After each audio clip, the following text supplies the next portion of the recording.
พี่น้องอุบัติเหตุมักเกิดขึ้นดีแท้น้อยหนึ่งกับคณะนั้นน้อยหนึ่งกับคณะนี้เนาะวังมือนั่นกันเบ้าเลี้ยงคณะดอกเหมยหางเครื่องดอกเหมยบัดนี้เป็นคณะหมอลำเงินล้านเกียงไก่อีสานศิลป์ของดอกเตอร์เกียงไก่ปัญญาประเสริฐกุลกับบอดตั้มพี่น้องเกิดอุบัติเหตุรถเคียงเสียงความแข้งทางละงางอยู่จังสิละ โอ้ยสริตนชาติหายจังสีละโบราณมาขาวิดดินมันอันตรายโอ้ยเดี๋ยวไอ้แม่คอยผู้ซอยศาสตราจารย์ดอกเตอร์เกียงไก่ปัญญาประเสริฐคุณบอดกีเทคกับมาไล่สดเบาสู่ฟังว่าข้าเจ้าโทรมาพะนะว่ามือนั่นไปแสดงมือวันที่7นั่นไปแสดงอยู่วัดธรรมวิมานแก้ว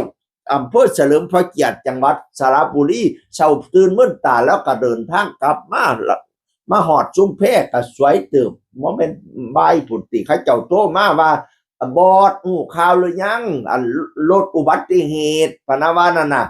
สิ่งแรกที่เราถามก็คือเป็นจะได้คนปลอดภัยบอคนปลอดภัยบอว่าสั่นระวังรอคำตอบนั้นหัวใจเต้นตึบสิ่งที่เป็นห่วงคือชีวิตลูกน้องความบาดเจ็บลูกน้องปลอดภัยบอว่าสั่นบ้านแล้วถามกว่าเขาสิตอบมาได้หัวใจรถติดตึบภายหลังเขาตอบว่าปลอดภัยสุผู้สุคนแล้วก็ดีใจว่าเป็นอย่างไรนั่นนะพี่น้องเงินทองหาเอาไม่แต่ชีวิตความบาดเจ็บกันเป็นไปแล้วโอ้ยยากพี่น้องดีแต่คนปลอดภัยพนาวานั่นนะโอ้ยจังสีละการเดินทางนี่พออีเมก็ด้วยรักและเป็นห่วงเด้อลูกหลานศิลปินสุผู้สุคนทุกแผนกนั่นละเพราะว่าสิเป็นเคียงเสียงก็ดีอันนี้คอนบอยก็ดีอันนี้รถเคียงเสียงความข่างล่างงานอยู่พี่น้องโอ้ยน้องกันเป็นกำลังใจให้สาธุคุณพระพุทธให้มาบางหลังคุณธรรมังให้มาบางหน้าสังฆาเจ้าปุกกะมอมแน่ถอน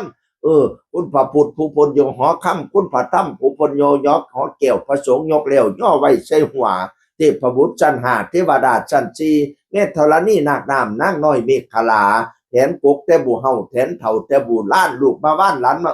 เชิญเจ้ามาตุ่มลูกตุ่มเต้ามาผัดบ้านให้มันดีมาวิ่งยั่งให้มันซุมตุ่มลูกให้เป็นเงาตุ่มเต้าให้เป็นห้องปกปักรักษาลูกเต้าในถอนเดินทางให้ปลอดภัยในถอนอันญาติทั้งหลาย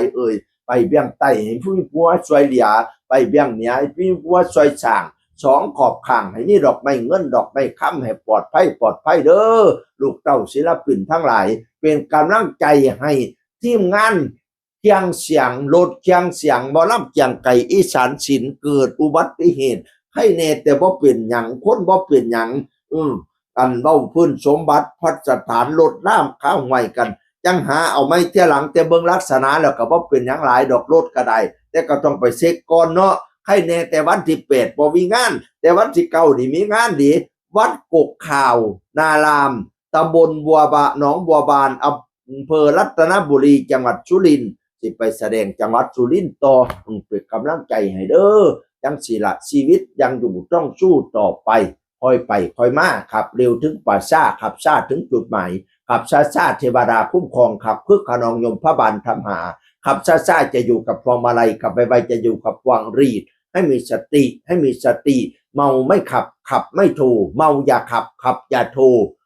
อันละเป็นกำลังใจให้สุกรรมสุฟายเสียงอื่นคนเก่าเบาสุฟังสวัสดีครับ